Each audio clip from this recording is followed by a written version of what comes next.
और आप देख रहे हैं अपना पसंदीदा चैनल ज्ञानोदय के गुरुजी। मेरे प्यारे बच्चों, आज इस वीडियो के माध्यम से हम यहाँ पर आप सभी के अध्याय 1 से लेकर के 6 तक के उन सारे प्रश्नों को करने वाले हैं जो लगातार बोर्ड के एग्जाम में बनते हैं।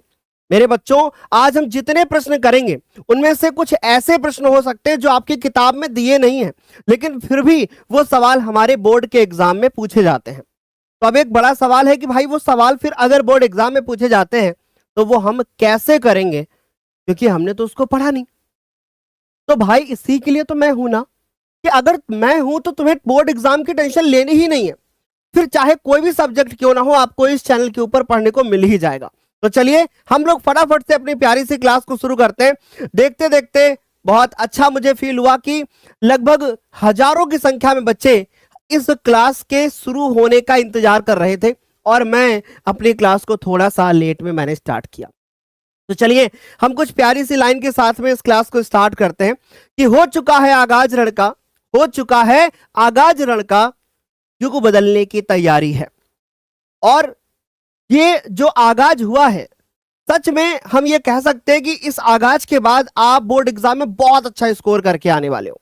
ठीक, तो युग बदलना है और बहुत अच्छे से बदलना है ताकि आप बोर्ड के एग्जाम में बहुत अच्छे मार्क्स के साथ में पास हो। और जब आप अगली क्लासेस में जाओ तो थोड़े सा लगा कि आप इतनी भारी संख्या में हमारे साथ लाइव हैं।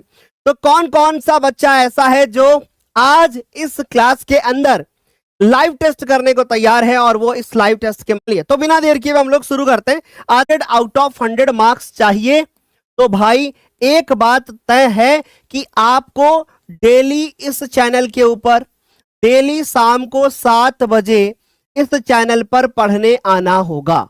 ठीक, अगर बोर्ड एग्जाम में आपको 100 आउट ऑफ 100 चाहिए मैथमेटिक्स के एग्जाम में, 100 आउट ऑफ 100 चाहिए साइंस के एग्जाम में, क्योंकि हजारों की संख्या में बच्चे इस चैनल से पढ़ करके मार्क्स लेकर के आते हैं। पहला सवाल आपकी नजरों के सामने है, फटाफट से जवाब देना है और बताना है कि इसका उत्तर क्या होगा। पहला सवाल है कि जो हमारे पास एक संख्या दी गई है, हमसे पूछा गया है कि यह संख्या कैसी है। क्या यह संख्या परिमेय है, या फिर यह संख्या अपरिमेय है, या फिर यह संख्या पूर्णांक है, या इनमें से कोई भी नहीं है। कैसे हम जवाब देंगे, चलिए मैं समझाता हूं आपको। बच्चों ध्यान से देखो, अगर हमारे पास मान लीजिए संख्या दी गई है 5.2 3 3 और 3, ऐसे करके हमें दी गई है। मैं चाहूं तो इस संख्या को ऐसे भी लिख सकता हूं कि 5.2 और 3 के ऊपर मैं बार लगा दूंगा, ऐसे मैं लिख सकता हूं। ठीक, लिख सकता हूं। अब मैंने देखा कि यह संख्या हमारे पास जो है वो कैसी संख्या देखने को मिल रही है, मुझे कैसी देखने को मिल रही है। यह संख्या हमें सबसे पहले दिख रही है कि इसका दशमलव प्रसार जो है वो कैसा है, अशांत है, यानी शांत नहीं है। यानी इसका दशमलव प्रसार कैसा है, अशांत है, यानी 3 3 3 3 बार बार आ रहा है। ठीक, तो दशमलव प्रसार कैसा है, अशांत है, यानी कि ये नॉन टर्मिनेटिंग डेसिमल एक्सपेंशन है, ऐसा हम बोल सकते हैं। ठीक, अशांत दशमलव प्रसार मुझे इसका देखने को मिल रहा है। चलिए अब दूसरी बात ध्यान से देखना है हमें। अब हमें यह देखना है कि भाई अशांत तो है, पर क्या ये बार बार रिपीट हो रहा है। हाँ, ये हमें देखने को जो मिल रहा है, इसमें हम देख पा रहे हैं कि इसका दशमलव प्रसार कैसा है, आवर्ती भी है। आवर्ती का मतलब होता है कि हाँ, कोई एक ऐसी संख्या है जो संख्या हमें रिपीट होते हुए दिख रही है। अगर ऐसा हो जाता है तो हम तुरंत बोल देंगे कि अब हमारी जो संख्या होगी वो कैसी होगी, ये संख्या हमारी परिमेय होगी।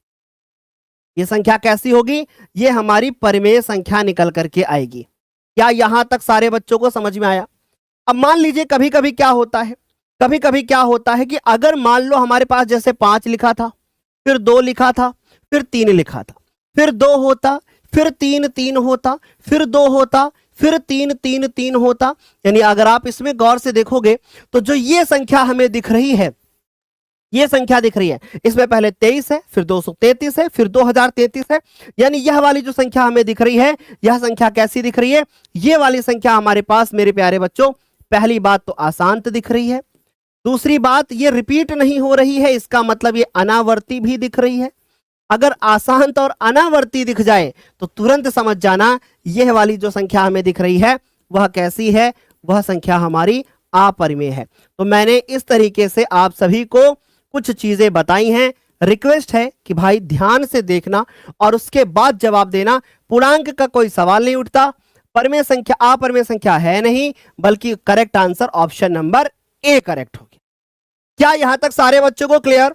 सर मेरा नाम आदित्य प्रजापति है और आपकी वजह से मेरे 90% आए हैं, बहुत बहुत आपको बधाई मेरी तरफ से आदित्य। चलिए यहां तक सारे बच्चों को क्लियर? वाह, क्या यहां तक सारे बच्चों को समझ में आ गया? अगर आ गया है तो एक बार अब इस सेशन को अब एक काम करना है सारे बच्चों को कि पहली चीज तो अब एक काम सबसे पहले यह करना है कि हो सके तो इस वीडियो को एक बार अपने दोस्तों के साथ जरूर शेयर कर दो।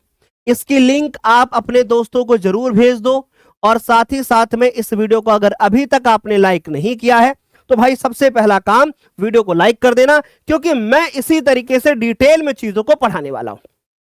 बढ़िया, चलो तो अब हम बढ़ते हैं। हमारे पास ये सवाल एक रहा, एक हमारे पास कह रहा है किसी पूर्णांक q के लिए एक सम पूर्णांक निम्नलिखित में से किस रूप का हो सकता है? पूर्णांक क्या होते हैं? क्या तुम्हें पूर्णांक पता है? बताओ। पूर्णांक मतलब सर हमारे पास पूर्णांक आएगा, पूर्ण संख्याएं अलग होती हैं, पूर्णांक अलग होता है। सर 1 होगा, -1 होगा, 0 होगा, -2 होगा, +2 होगा, 3 होगा, -3 होगा, तो सर उनको हम पूर्णांक बोलते हैं। तो इन्होंने कहा कि अगर कोई पूर्णांक है उसके लिए हमारे पास एक सम पूर्णांक, तो अगर कभी आपसे सम पूछा जाए तो याद रखना, अगर कभी भी आपसे सम पूर्णांक पूछते हैं यानी इवन इंटीजर आपसे पूछ रहे हैं, तो जाहिर सी बात है मेरे प्यारे बच्चों, इसके लिए आप लिखोगे 2 और जो भी लिखा होगा, m लिखा हो सकता है, q लिखा हो सकता है, p लिखा हो सकता है, n लिखा हो सकता है, कुछ भी लिखा हो सकता है। तो सम पूर्णांक के लिए याद रखना 2q। और अगर आपसे पूछते हैं विषम, तो विषम पूर्णांक अगर पूछते हैं कभी भी तो बस आपको कुछ नहीं करना है, आप एक सम संख्या के बाद दूसरी विषम संख्या निकालना चाहते हैं, जैसे हमने कहा ये कैसी संख्या है? सम। इसके बाद अगर अगली निकालोगे तो आप एक जोड़ोगे तब निकालोगे, अभी तो निकलेगा ना। तो इसका मतलब है कि अगर ये 2q है तो विषम वाला 2q + 1 है। तो हमारा करेक्ट आंसर हो गया कि भाई हमसे पूछा था सम, इसलिए हमारा correct answer option number B हो। मुझे लगता है हमारे बच्चों को यहां तक सभी को समझ में इतनी बात आ गई होगी। क्या यहां तक सारे बच्चों को क्लियर? हाँ बिल्कुल बेटा, शुरू से ही पढ़ाया जाएगा। बढ़िया, बहुत अच्छे से क्लियर हो गया। चलो अगला सवाल हमारी नजरों के सामने ये